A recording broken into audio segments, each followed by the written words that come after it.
Hey there, good morning. In this video, I'm going to take you through Bestway's pump and filter, show you what all the different settings are on the filter, what all these hieroglyphics mean. If you put brand new sand in here, there is an essential step you have to do before you turn the pump on and start filtering into your pool. I'm going to show you what all these different settings are and how to take care of that. If you can hear my noisy birds in the background, sorry about that, but they're fighting over something, I don't know. Once you've connected your filter and pump to your pool, you got all the tubing hooked up, what I like to do is bleed off the air right here. I just kind of crack this, let a little bit of water seep out. That'll get the majority of the air out of these lines and out of your pump. Same thing with the filter once that's done. If we just loosen this one up here, or you can actually even loosen your exhaust port here, we'll call it, this guy there. Just put it over on this backwash setting and a little bit of water should start to dribble out there. You just want to make sure you're not turning your pump on with it full of air because that'll burn it up. You want to make sure it's full of water. The next step, as I mentioned, this little backwash, the two arrows backwards, that's your backwash setting. We're going to put it on that. Take off our exhaust port here. What is this? This is port D. Then we're going to turn our pump on and we're going to backwash for about a minute. And this is essential if you put new sand into your filter. You're going to be really surprised at the brown gunk that's going to come out even though you have brand new sand in there. So be sure to backwash before you turn your filter on into your pool.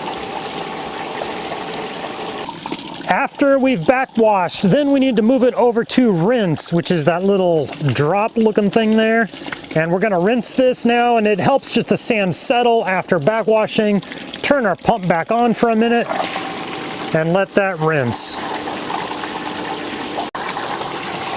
When it is finished, go ahead and turn your pump off, and you can move your setting over to the X, and that is just off. Let's put our little gasket and cap back on port D here, the exhaust port, because we're done with that.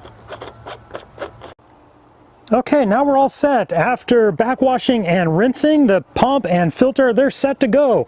We could actually put it over on this one that looks like a little play button, and that is how we filter.